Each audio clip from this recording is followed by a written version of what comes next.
Hello दोस्तों, स्वागत है आपका हमारे चैनल में। आज के हम इस वीडियो में बताएंगे दोस्तों प्रदूषण की समस्या पर निबंध। हम इस वीडियो में दोस्तों निबंध लिखने का तरीका बताएंगे दोस्तों, कैसे निबंध लिखा जाता है। दोस्तों अगर यह निबंध आप अच्छे से समझ जाते हैं तो किसी भी टॉपिक पे अगर आप निबंध लिखना चाहें तो आप लिख सकते हैं दोस्तों, बहुत ही आसानी से। और दोस्तों हम बता दें कि जो आपका बोर्ड एग्ज़ाम होने वाला है उसके लिए दोस्तों आपके पास समय बहुत कम बचा है। और दोस्तों हम केवल महत्वपूर्ण क्वेश्चन की तैयारियां कराते हैं दोस्तों, जो बोर्ड एग्ज़ाम में बार बार पूछा जाता है। तो दोस्तों अगर आप बोर्ड एग्ज़ाम के लिए मेहनत करना चाहते हैं, मेहनत करके अच्छा नंबर लाना चाहते हैं तो ही इस वीडियो को देखिए दोस्तों। अगर आप चाहते हैं कि बिना पढ़े अच्छा नंबर ला दे या बिना पढ़े टॉप कर दे तो प्लीज़ इस वीडियो से दूर रहे, इस वीडियो को मत देखिए दोस्तों। लेकिन दोस्तों अगर आप चाहते हैं कि जो अभी से कम समय बचा है, इस कम समय में मेहनत करके अच्छा नंबर लाना चाहते हैं तो प्लीज़ दोस्तों इस वीडियो को पूरा ज़रूर देखिएगा। हमें लाइक नहीं चाहिए, सब्सक्राइब नहीं चाहिए, यानी हमको आप लाइक भी मत कीजिए, सब्सक्राइब भी मत कीजिए और ना ही हमको पैसा दीजिए। लेकिन दोस्तों प्लीज़ इस वीडियो को पूरा ज़रूर देखिएगा, क्योंकि दोस्तों इससे आपके बोर्ड एग्ज़ाम में बहुत हेल्प मिलने वाला है।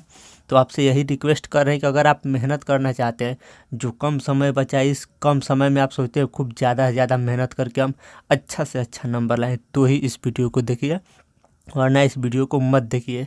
क्योंकि इस वीडियो को देखने से आपको कोई फ़ायदा नहीं होने वाला है, केवल आपका समय बर्बाद होगा। देखिए दोस्तों जो निबंध होता है वो आपके बोर्ड एग्ज़ाम में 9 नंबर में पूछा जाता है। देखिए जो क्लास 12 में पढ़ते हैं 9 नंबर में पूछा जाता है, और 7 नंबर में पूछा जाता है जो क्लास 10 में पढ़ते हैं। तो अगर आप क्लास 12 में पढ़ते हैं तो 9 नंबर पक्का होने वाला है, और क्लास 10 में पढ़ते हैं तो 7 नंबर पक्का होने वाला है दोस्तों। और दोस्तों हम जो बोर्ड एग्ज़ाम के लिए सभी विषय का केवल महत्वपूर्ण क्वेश्चन बताते हैं। बोर्ड एग्ज़ाम के लिए समय कम बचा है, इसलिए दोस्तों खाली महत्वपूर्ण, केवल महत्वपूर्ण क्वेश्चन जो बोर्ड एग्ज़ाम के लिए इम्पोर्टेंट होता है उसी को बताते हैं दोस्तों। और दोस्तों सॉरी दोस्तों, खांसी आ गई। और दोस्तों हम इस वीडियो में आपको बता दे रहे हैं कि आपका बोर्ड एग्ज़ाम में कितना नंबर आ सकता है। अभी से देखिए आपको पता होगा कि आप कितना पढ़ाई किए। जैसे हम कैटेगरी वाइज बना लें। सबसे पहले मान लीजिए दोस्तों आपका 5% तैयारी हो चुका है, यानी आपको हिंदी पढ़ने आता है, थोड़ा बहुत याद हो जाता है, तो आप दोस्तों हमारे साथ पढ़ाई करके पास हो सकते हैं। क्या दोस्तों, हम ऐसा नहीं बोल रहे हैं कि आज तक आपने कुछ नहीं पढ़ा है तो आप 90% नंबर लाएंगे, टॉप कर देंगे, ऐसा कुछ नहीं होने वाला है दोस्तों। लेकिन दोस्तों अगर आप हमारे साथ जुड़ते हैं और आपको हिंदी पढ़ने आता है तो 100% गारंटी के साथ पास हो जाएंगे दोस्तों। और दोस्तों जिन बच्चों को 10% से 20% तैयारियां हो चुकी है अभी तक, यानी कुछ जीवन परिचय थोड़ा बहुत याद हो गया है, थोड़ा बहुत कुछ कहानियाँ याद हो गया है, थोड़ा बहुत निबंध के बारे में जानते हैं, हिंदी थोड़ा थोड़ा उनको याद हो जाता है, तो गारंटी के साथ दोस्तों 60% से ज़्यादा नंबर लाएंगे, 60% या 70% नंबर ला सकते हैं। जिनका 10% यानी कुछ जीवन परिचय याद हो गया, थोड़ा बहुत जिनकी तैयारियाँ 10 से 20% अभी तक हो चुकी है, तो बोर्ड एग्जाम के लिए समय बहुत कम भी नहीं है दोस्तों। आप घंटा में देखिए तो बहुत घंटा भी समय है, यानी आप इतना समय भी अगर आप चाहें तो आप बोर्ड एग्ज़ाम के लिए अच्छा नंबर ला सकते हैं दोस्तों। लेकिन समय भी बहुत कम है, आप देखेंगे तो कितना समय ही है, पास में ही है दोस्तों बोर्ड एग्ज़ाम। और दोस्तों जिन बच्चों का 50% तक अभी तक तैयारियां हो चुकी है उनका 90% गारंटी के साथ नंबर आने वाला है दोस्तों। 90% कोई नहीं रोक सकता है उसका, ठीक। तो इस टॉपिक पे अगर आप बोर्ड एग्ज़ाम की तैयारी हमारे साथ जुड़ कर करना चाहते हैं तो बिल्कुल फ्री में कर सकते हैं दोस्तों। हमको ना सब्सक्राइबर चाहिए ना लाइक चाहिए, कुछ नहीं चाहिए दोस्तों। बस आपका बोर्ड एग्ज़ाम में अच्छा नंबर आ जाए, वही हमारे लिए सब कुछ है। तो हम यही चाहते हैं कि आपका बोर्ड एग्ज़ाम में अच्छा से अच्छा नंबर आए और बिल्कुल फ्री में दोस्तों। तो चलिए दोस्तों हम स्टार्ट करते हैं। देखिए दोस्तों प्रदूषण की समस्या और समाधान। देखिए प्रदूषण पे निबंध कई प्रकार से घुमा फिरा के पूछा जा सकता है। जैसे पूछा जा सकता है कि पर्यावरण एवं स्वास्थ्य पे निबंध लिखिए, एक ही चीज़ है दोस्तों। प्रदूषण तथा मानव समाज, यह भी वही बात हुआ दोस्तों। और पर्यावरण प्रदूषण, यह भी वही चीज़ हुआ दोस्तों।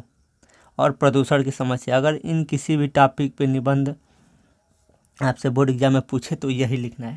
तो सबसे पहले इसको समझिए हम प्रदूषण किसे कहते हैं। देखिए प्रदूषण 2 शब्दों से मिलकर बना है, प्र और दूषण। प्रदूषण दो शब्दों से मिलकर बना है। प्र का मतलब होता है पर्यावरण। क्या दोस्तों? पर्यावरण, जो हमारे चारों ओर है। प्र का मतलब यहाँ पे हम लिख दे रहे हैं पर्यावरण। अब देखिए पर्यावरण में क्या क्या आता है। पहला है दोस्तों वायु, जो हमारे चारों ओर है ना दोस्तों, उसी को हम लोग क्या कहते हैं? पर्यावरण कहते हैं। बस इतना समझ लीजिए।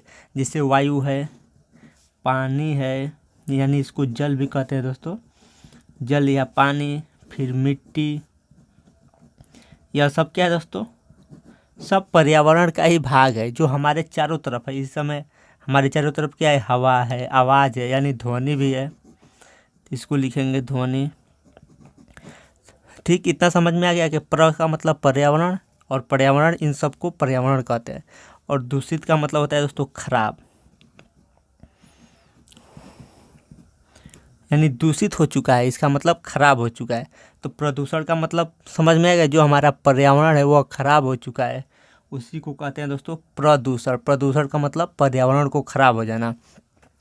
पर्यावरण यानी जल खराब हो गया, जैसे जल है उसमें केमिकल मिला दिया जाता है, पूरा बड़े बड़े शहरों का गंदा जल नाला के रूप में जाकर नदी में मिल जाती है, तो उससे जल प्रदूषण हो जाता है। वायु देखिए, जो बड़े बड़े इंजन चल रहा है, गाड़ी चल रही है, बड़े बड़े कारखानों से धुआं निकल रहा है, तो वो सब क्या होता है? वायु में मिल जाता है, तो उससे वायु प्रदूषण हो जाती है। मिट्टी दोस्तों, खेतों में हम अलग अलग प्रकार के केमिकल डाल दे रहे हैं, तो इससे हमारा मिट्टी प्रदूषण हो जा रही है। ठीक। और ध्वनि का मतलब आवाज़, जैसे डीजे बज रहा है, बड़े बड़े साउंड का ट्रैक्टर आ गया, इंजन आ गया, इससे ध्वनि प्रदूषण होता है। ठीक। तो यह आपको प्रदूषण के बारे में थोड़ा बहुत जानकारी हमने दे दी है। अब देखिए इसका रूपरेखा समझिए, हम इस वीडियो में क्या क्या बताएंगे। देखिए सबसे पहले हम बताएंगे दोस्तों प्रस्तावना, उसके बाद बताएंगे प्रदूषण का अर्थ, यानी प्रदूषण का क्या अर्थ होता है। उसके बाद बताएंगे दोस्तों प्रदूषण की समस्या तथा हानियाँ, यानी प्रदूषण की क्या क्या समस्या है और उससे क्या क्या हानियाँ होती है। उसके बाद बताएंगे दोस्तों समस्या का समाधान, यानी जो प्रदूषण की समस्या है इसका समाधान क्या है। उसके बाद हम बताएंगे उपसंहार।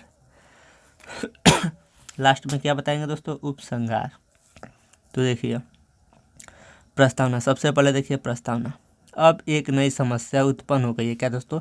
जो प्रदूषण की समस्या है वो क्या है? एक नई समस्या उत्पन्न हो गई है, वह है प्रदूषण की समस्या। जो प्रदूषण की समस्या यह पहले नहीं थी दोस्तों, अब यह ज़्यादा हो गई है। जैसे आप दिल्ली शहर, बड़े बड़े शहरों में सुने होंगे, वहाँ पे प्रदूषण के कारण सांस लेना भी मुश्किल हो जाता है। ठीक। तो अब यह क्या है? एक नई समस्या उत्पन्न हो गई है। इस समस्या की ओर सभी देश का ध्यान है। क्या दोस्तों? जो प्रदूषण की समस्या है इसकी ओर क्या है? सभी देशों का ध्यान है, यानी हर देश में यह प्रदूषण है। पर्यावरण को बचाना हमारा कर्तव्य है। क्या दोस्तों? जो पर्यावरण है, जैसे मिट्टी, पानी, जल और वायु, इन सब को बचाना क्या है? हमारा कर्तव्य है। क्योंकि दोस्तों हमको ही तो रहना है। अगर अच्छा हवा नहीं रहेगा तो हम भी तो सांस लेंगे, तो मेरा भी तबीयत खराब हो जाएगा। आप शुद्ध पानी नहीं पिएंगे तो बीमार पड़ जाएंगे। तो ये हमारी, इसको बचाना भी हमारा ही कर्तव्य है। क्योंकि पानी, हवा तथा मिट्टी सब कुछ प्रदूषित हो चुका है। क्या दोस्तों? जो पानी है, हवा है तथा मिट्टी, सब कुछ दूषित, यानी सब कुछ खराब हो चुका है। इसलिए प्रत्येक व्यक्ति को पर्यावरण का महत्व समझना चाहिए। यानी कोई भी व्यक्ति है उसको पर्यावरण का महत्व समझाना चाहिए कि कैसे हम पर्यावरण को बचाएं ताकि हम स्वस्थ रहें। अगर पर्यावरण हमारा खराब हो जाएगा तो हम बीमार पड़ने लगेंगे, बीमारियां कई प्रकार की होने लगेंगी और जान भी जाएंगी उसमें।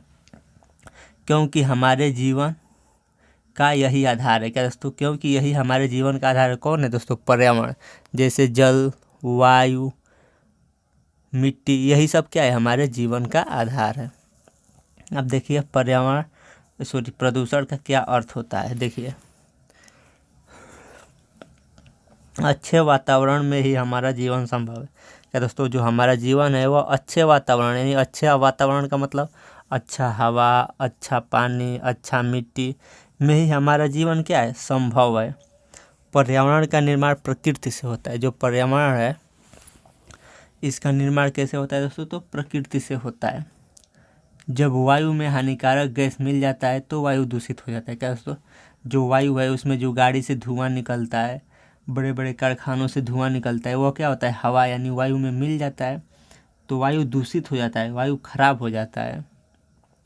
जब जल में बड़े शहरों का गंदा पानी मिल जाता है, क्या दोस्तों आप देखे होंगे नाला का पानी सब नदी में जाके मिल जाता है, तो वो भी नदी में भी जल ही तो रहता है ना, तो उससे जल दूषित हो जाता है, यानी जल खराब हो जाता है, तो जल दूषित हो जाता है। इस प्रकार के दूषित होने को ही प्रदूषण कहते हैं। यानी इसी प्रकार जब कोई भी चीज़ खराब हो जाता है, दूषित हो जाता है, तो उसी को ही हम लोग क्या कहते हैं, प्रदूषण कहते हैं। अब देखिए प्रदूषण के प्रकार क्या क्या होते हैं। यहाँ पे प्रदूषण के प्रकार पहला है दोस्तों वायु प्रदूषण।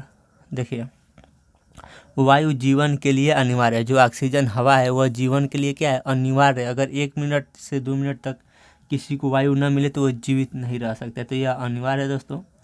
प्रत्येक प्राणी को जीवित रहने के लिए वायु की ज़रूरत पड़ती है। कोई भी व्यक्ति है उसको जीवित रहने के लिए क्या पड़ती है, वायु की ज़रूरत पड़ती है। इस समय वायु में हानिकारक गैस मिलने के कारण वायु दूषित हो चुका है। क्या दोस्तों, अभी हम बताए ना, वायु यानी हवा में जैसे गाड़ी का धुआं, बड़े बड़े कारखानों का धुआं, हानिकारक गैस से जब वायु में मिल जाती है तो क्या हो चुकी है, वायु यानी हवा दूषित हो चुका है। दूसरा देखिए जल प्रदूषण। देखिए जल प्रदूषण में क्या है दोस्तों, जल को जीवन कहा जाता है। क्या दोस्तों, जल को क्या कहा जाता है, जीवन कहा जाता है। इसके बिना पेड़ पौधे जीव जंतु कोई जीवित नहीं रह सकता। क्या दोस्तों, जो जल है इसके बिना भी कोई जीवित नहीं रह सकता, ना पेड़ पौधे ना जीव जंतु, कोई भी जीवित नहीं रह सकता। बड़े बड़े शहरों का गंदा जल नदी में मिल जाने के कारण जल दूषित हो जाता है। क्या दोस्तों, हम आपको पहले बताया ना कि जो बड़े बड़े शहर है उसका सब गंदा जल होता है, वो सब नदी में यानी पानी में ही तो जाके मिलता है, तो जल दूषित हो जाता है। इसे जल प्रदूषण कहते हैं। देखिए अगला, देखिए कौन सा प्रदूषण है दोस्तों, अगला है ध्वनि प्रदूषण। ध्वनि का मतलब होता है आवाज़, जैसे तेज तेज आवाज़ आना, जैसे डीजे बजता है तो तेज आवाज़ होता है, हेलीकॉप्टर चलता है तेज आवाज़, जहाज, यह सब क्या करती है, ट्रैक्टर हो गया, इससे भी तेज आवाज़ होता है, यानी ध्वनि प्रदूषण होता है। तो देखिए यहाँ पे लिखा है ध्वनि प्रदूषण एक नई समस्या है। ट्रैक्टर, जहाज तथा डीजे से ध्वनि प्रदूषण होता है, यानी डीजे इस समय देख रहे हैं कितना तेज तेज बज रहा है, तो उससे क्या होता है, ध्वनि प्रदूषण होता है। अब देखिए प्रदूषण की समस्या तथा हानि, यानी प्रदूषण की क्या क्या समस्या है और उससे क्या क्या हानियाँ होती है। तो देखिए प्रदूषण की सबसे बड़ी समस्या बढ़ती हुई जनसंख्या। क्या दोस्तों, इतना ज़्यादा जनसंख्या हो गया है तो प्रदूषण का सबसे बड़ी समस्या यही है। और आगे समस्या है दोस्तों कारखाने से धुआं निकलना, यह भी एक समस्या है। गंदी जल से, यानी जो बड़े बड़े शहरों का गंदा जल होता है, यह भी समस्या है। जो जहरीली गैस होती है उनसे भी समस्या है, तो जहरीली गैस से प्रदूषण की समस्या उत्पन्न होती है। ठीक, दिया हो गया समस्या। अब देखिए इसका हानियाँ क्या है, तो इस प्रदूषण से मनुष्य को जानलेवा बीमारियाँ होती है। क्या दोस्तों, अगर आपको अच्छा ऑक्सीजन नहीं मिलेगा, अच्छा पीने को पानी नहीं मिलेगा, तो क्या होगा दोस्तों, जानलेवा बीमारियाँ होती है। ठीक, अब देखिए समस्या का समाधान। देखिए समाधान क्या है, वातावरण को प्रदूषण से बचाना। वातावरण का मतलब बताया ना, जो पर्यावरण है हमारे चारों ओर है उसी को कहते हैं वातावरण। को प्रदूषण का मतलब खराब होने से बचाने के लिए वृक्ष लगाना चाहिए और वृक्षों को कटने से रोकना चाहिए। क्या दोस्तों, जो वृक्ष है उसको लगाना चाहिए पर्यावरण को बचाने के लिए, और जो वृक्ष इतना ज़्यादा कट रहे हैं इसको काटने से रोकना चाहिए, और तेज ध्वनि वाले डीजे पे भी रोक लगा देना चाहिए। ठीक, अब उसके बाद देखिए छौवा है उपसंहार। उपसंहार में क्या है, खुशी का बात यह है कि भारत सरकार ने वृक्ष को काटने से रोक लगा दिया। क्या दोस्तों, खुशी का बात क्या है कि भारत सरकार ने पेड़ को काटने पर रोक लगा दी, लेकिन दुख का बात यह भी है कि अभी भी पेड़ को काटा जा रहा है, यानी अभी भी पेड़ कट रहा है। सरकार द्वारा तो रोक लगा दिया गया है, लेकिन तभी भी पेड़ क्या हो रहा है, कट रहा है।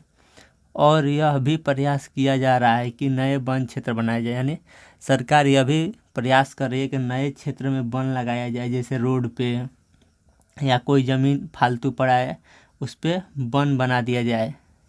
और जनता को भी जागरूक किया जाए वृक्ष लगाने के लिए। क्या दोस्तों, मान लीजिए कोई व्यक्ति, उसको अगर अपना ज़मीन नहीं है तो कहीं रोड पे जाके लगा सकता है, कोई आबादी का ज़मीन है वहाँ पे भी अपना पेड़ यानी वृक्ष लगा सकता है। प्रत्येक व्यक्ति को किसी भी शुभ अवसर पर कम से कम एक वृक्ष लगाना चाहिए।